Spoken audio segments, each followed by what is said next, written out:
हम लाते हैं talk shows और अनलिमिटेड एंटरटेनमेंट सिर्फ यूट्यूब पर। अगर आपने अभी तक हमारा चैनल सब्सक्राइब नहीं किया तो अभी सब्सक्राइब करें और बेल आइकॉन को क्लिक करके हमारी लेटेस्ट वीडियोस के बारे में अपडेट जानें। चीन और भारत का टकराव अब पूरी दुनिया के सामने है।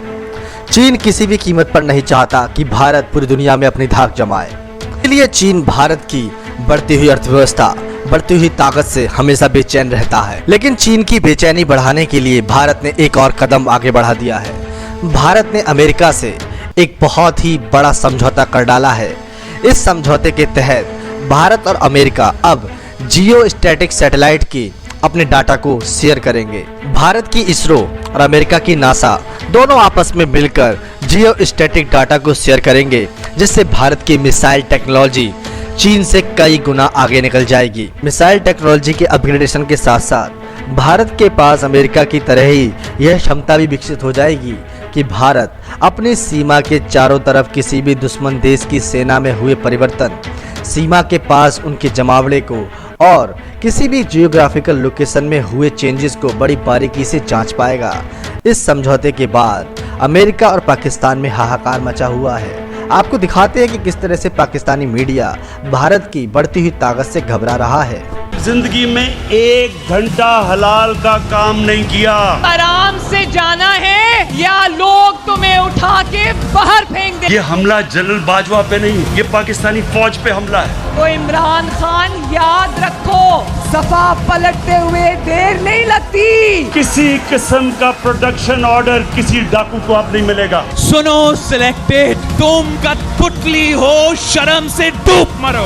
अब आपको मैं मुकाबला करके दिखाऊंगा। This war is not fought in the battlefield but in the minds. Leadership at all level is the target. हाँ, गालिब शायद थे कि कर्ज की पीते थे मैं और कहते थे कि हाँ, रंग लाएगी हमारी फाका मस्ती एक दिन। तो फाका मस्ती तो हम मस्त मौला हैं। कर्जे पे कर्जा, कर्जे पे कर्जा, सूद पे सूद, सूद दर सूद, नस्ल दर नस्ल। आप 2008 से आज का तक का ग्राफ निकाल लें, आपको अंदाज़ा हो जाएगा कि हम कितने बड़े बोझ में हैं। कि हम एक साहूकार से कर्ज लेते हैं ज़्यादा इंटरेस्ट रेट के ऊपर और फिर उसको कर्ज वापस करने के लिए दूसरे साहूकार के पास जाते हैं। फिर हम कशकोल निकालते हैं, हम जाते हैं मशरक़ वस्ता में, वो हमें धुतकार देते हैं, कहते हैं हमें पैसे तो चाहिए। फिर वो आपको कुछ कर्ज दे देते हैं, कुछ उधार दे देते हैं, कुछ भीख में देते हैं आपको, आपके बैंक में कुछ पैसा रख देते हैं और जब गुस्सा आता है तो कहते हैं पैसे वापस करो हमारे।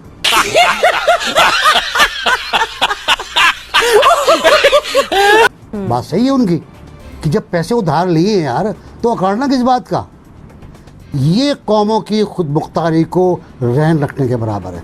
कोई भी हुकूमत, मैं किसी हुकूमत की बात नहीं कर रहा, जिन जिन हुकूमतों ने पाकिस्तान को कर्ज़ों के बोझ में दबाया है, नाम उसके आपके सामने पड़े हुए हैं, वो सब इस बात के जिम्मेदार हैं कि उन्होंने कौम को रहन रख दिया है, हमारे बच्चे बच्चे को रहन रख दिया है। अभी जो कर्जा लिया है इन्होंने क्या किया इस कर्जे का, बिल्कुल सही कह रही है सदरा, क्या हुआ इस कर्जे, क्या कहाँ लगा ये कर्जा? ये कर्जा आपने फिर अपने रिजर्व में डाल दिया ये दिखाने के लिए कि मेरे पास रिजर्व बहुत ज़्यादा हैं, और फिर आपने 70 करोड़ की पेमेंट कर दी। आप पेमेंट किए जा रहे हैं, वो कर्जा ले रहे हैं 3 और सालों में पेमेंट भी कर रहे हैं। 2018 से अगर हम आज की बात करें 2020 की, तो पाकिस्तान ने 17 अरब डॉलर का नया गैर कर्जा लिया है। तो हम बात कर रहे हैं कि इस वक्त मुल्क की जो इकोनॉमी है उसमें दिन ब दिन कर्जा जो है वो बढ़ता चला जा रहा है और 3 सालों के दरमियान पाकिस्तान ने इस वक्त 17 अरब डॉलर का कर्जा अपने सिर चढ़ा लिया है। लेकिन हुकूमतें हमारी ये सोचना भूल जाती हैं कि इस कर्जे को पूरा किस तरह से करना है, किस तरह से पाकिस्तान में इन्वेस्टमेंट लेकर आनी है और कौन कौन से ऐसे नए प्रोजेक्ट पर काम करना है कि इसे कम किया जा सके। मुजम्मिल साहब बताएगा, हमारे यहाँ तो कोई नया प्रोजेक्ट उस तरह से कोई शुरू भी नहीं हुआ कि हम ये कैसे कि उस पर काम करके हम इन कर्जों को पूरा कर सकते हैं। देखिए, पहली हुकूमतों ने तो जो कर्जे लिए उसकी उन्होंने करप्शन की और बाहर असासे बनाए और वो लूट कर मुल्क से बाहर ले गए वो कर्जों के सारे पैसे। और इस हुकूमत ने तो कोई करप्शन नहीं की है और ये करप्शन फ्री हुकूमत है और मुझे यकीन कामिल है कि ये जो कर्जे लिए गए हैं इनमें से एक पैसा भी करप्शन का बाहर मुल्क से नहीं गया है। और पिछली हुकूमतों ने जो कर्जे लिए उससे उन्होंने बिजली के प्लांट लगाए, मेट्रोज़ बनाई, और देखें ना जी, लाहौर में ऑरेंज लाइन बना दी कर्ज़ा लेकर, जिसकी ज़रूरत ही कोई नहीं थी। और फिर उसके बाद उन्होंने मोटरवेज बना दी कराची से लाहौर तक, जिसकी भी कोई ज़रूरत नहीं थी। अच्छी भली जीटी रोड मौजूद थी, क्या ज़रूरत थी। और वो कर्ज़ लेकर ये प्रोजेक्ट्स बनाते रहे जिसकी पाकिस्तान को कोई ज़रूरत नहीं थी। हम तो बिजली के बगैर भी गुजारा कर सकते थे।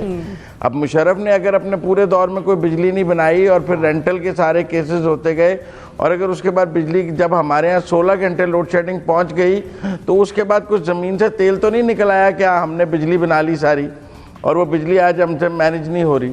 लेकिन वो हुकूमतें बहुत बुरी थीं। उन हुकूमतों के दौर में जब डॉलर 1 रुपया बढ़ता था तो वो करप्शन की वजह से बढ़ता था। उसकी वजह करप्शन थी, कर्ज की वजह करप्शन थी। मेरे लिए परेशानी की बात यह है कि आज जब करप्शन नहीं है और एक शफाफ हुकूमत है पाकिस्तान में, तो ना कोई मंसूबा लग रहा है, ना महंगाई कम हो रही है, ना टैक्स कलेक्शन बढ़ रही है, ना कर्ज कम हो रहा है। हो क्या रहा है मुझे तो समझ ही नहीं आ रही कि वो चोर जाती दफ़ा टैक्स भी सारा ले गए, जो उनके दौर में टैक्स होता था। जीडीपी भी वो चोर अपने साथ ले गए, तरक्की भी अपने साथ ले गए, खुशहाली भी अपने साथ ले गए, और सिर्फ कर्जे ही छोड़ गए इनके लिए।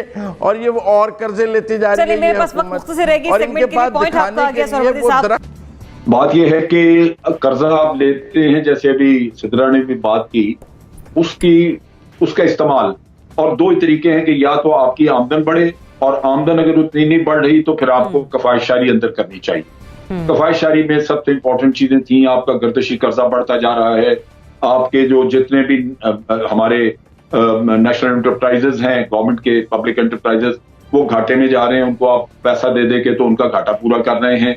इसी तरह आप देखिए कि हम लिंक कर रहे हैं अपनी एक्सपोर्ट्स को कि जनाब वो इकोनॉमिक जोन्स बनेंगी, वहां इंडस्ट्री आएगी, उसको भी बड़ा वक्त लगेगा। असल चीज ये है कि जब आप कर्जा लेते हैं तो कर्जा उतारने की पहले एक प्लान पास होनी चाहिए। अभी तक हमारे पास कोई इकोनॉमिक पॉलिसी नहीं है। आप मेट्रो बस चलाते हैं तो अगर उसका घाटा, ये जो मंसूबे हैं, ये जुल्म अपनी कौम के साथ, ठीक है, क्योंकि आपको सब्सिडीज देनी पड़ती है। कभी आप कर्जे को कोई चीज बनाए हो गया है मुझे, तो उस प्रोजेक्ट को कर्जा उतारने का साथ उसका इंतजाम होना चाहिए। डेवलपिंग कंट्री के लिए अगर आप इकोनॉमिक्स की रूह से बात करें, मईशत की रूह से बात करें, करंट अकाउंट डेफिसिट होना, कर्जे ज़्यादा होना, कर्जे ले लेना, ये अहम नहीं होता। अहम ज़्यादा बात यह है कि इन कर्ज़ों को इस्तेमाल कहाँ किया जा रहा है। पिछले 12 बरस में अगर हम देखें तो बार बार पाकिस्तान में कहा जाता है हमें नए नए फार्मूला दिए जा रहे हैं। हमें याद होगा कि शौकत अजीज़ साहब के ज़माने में हमें सिंगापुर एंड दुबई मॉडल्स की बात कर दी गई कि आप सर्विसेज की तरफ चले जाएँ, और सर्विसेज का अगर सर्विसेज मॉडल पर चले जाते हैं तो हमारी चांदी ही चांदी हो जाएगी। पिछले अगर हम 10 सालों पे देखें तो पाकिस्तान ने बड़े प्रॉब्लम्स देखे। हमारी सबसे अहम पॉलिसी जो हमेशा रहती है कि जी पाकिस्तान की एक्सपोर्ट्स बढ़ा दी जाए। जरिए आप दुनिया में कहीं ये नहीं हुआ कि कोई मुल्क अगर माशी तौर पे इकोनॉमिकली कहीं पे स्ट्रगल कर रहा हो तो सिर्फ और सिर्फ एक्सपोर्ट बढ़ाकर वो अपना काम बेहतर कर सके, अपनी मईशत को बेहतर कर सके। What you need is import substitution, यानी आपके मुल्क में जो इम्पोर्ट्स आ रही हैं। तो करंट अकाउंट डेफिसिट अगर इस तरह ज़्यादा होता है कि जो चीज़ें आप इम्पोर्ट कर रहे हैं मुल्क के अंदर, उसमें वैल्यू एडिशन करके अगर आपने उनको बाहर भेजना है तो ये बुरी बात नहीं थी।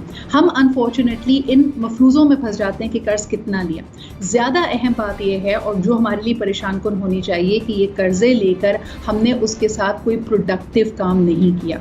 हाल ही में इंटरनेशनली यूके में एक स्टडी की गई, उन्होंने कहा कि कोई भी अगर आप आइटम इंटरनेशनल मंडी में देखते हैं, उसकी 98% जो कॉस्ट होती है वो उसको बनाने में जो एनर्जी, जो तवानाई इस्तेमाल होती है उसमें होती है। पाकिस्तान में पिछले 10-12 साल में नई आप बातें कर रहे हैं कि जो ट्रांसफॉर्मेशन जनरेशन के लगाया जा रहा है, लेकिन हमारी कॉस्ट ऑफ प्रोडक्शन को नीचे नहीं लाया जा रहा। बिजली आपकी महंगी तरीन है, कर्जे अगर आप ले भी रहे हैं तो उन कर्जों के साथ आप कर क्या रहे हैं? हमें नया टारगेट दे दिया जाता है कि हम 10 अरब नए दरख्त लगा रहे हैं, लेकिन how will be return back to them? आपको ये बताती चलूँ कि G20, हम FATF की वाइट लिस्टिंग की अक्सर बात करते रहते हैं। G20 ने इस वक्त जो गरीब तरीन ममालिक हैं, जो सबसे ज़्यादा स्ट्रगल कर रहे हैं, उनके लिए कर्जे का अनाउंसमेंट किया, और उसमें ये जानकर हैरत भी होती है, तकलीफ भी होती है कि पाकिस्तान इसके लिए क्वालिफाई कर गया है। तो ये एक बहुत बड़ी तब्दीली आनी है। आपने देखा होगा कि एक GCC मुल्क जिसने हमें कुछ पैसे दिए थे, जब हमने कहा कि भाई हम चाहते हैं कि कश्मीर पे ये एक रेजोल्यूशन हो, जब नहीं मिला और हमने कहा भाई हम चाहते हैं, हम किसी लोगों से बात कर रहे हैं, उन्होंने जवाब उनका ये था कि फौरन हमारे पैसे वापस कर दो। उन्होंने सिग्नल किया है अब कि भाई बाज आ जाओ। तो देखा आपने, जहां एक और भारत अपनी ताकत में इजाफा करता जा रहा है, तो वहीं दूसरी ओर पाकिस्तान इस बात में मशगूल है कि उसको भीख में मिले पैसे कैसे चुकाने हैं। तो दोस्तों, ये थी आज की वीडियो। आपकी वीडियो कैसी लगी प्लीज़ इसे लाइक कीजिए, शेयर कीजिए, सब्सक्राइब करना ना भूलिए आपके चैनल EFCTZ को। जय हिंद, वंदे मातरम।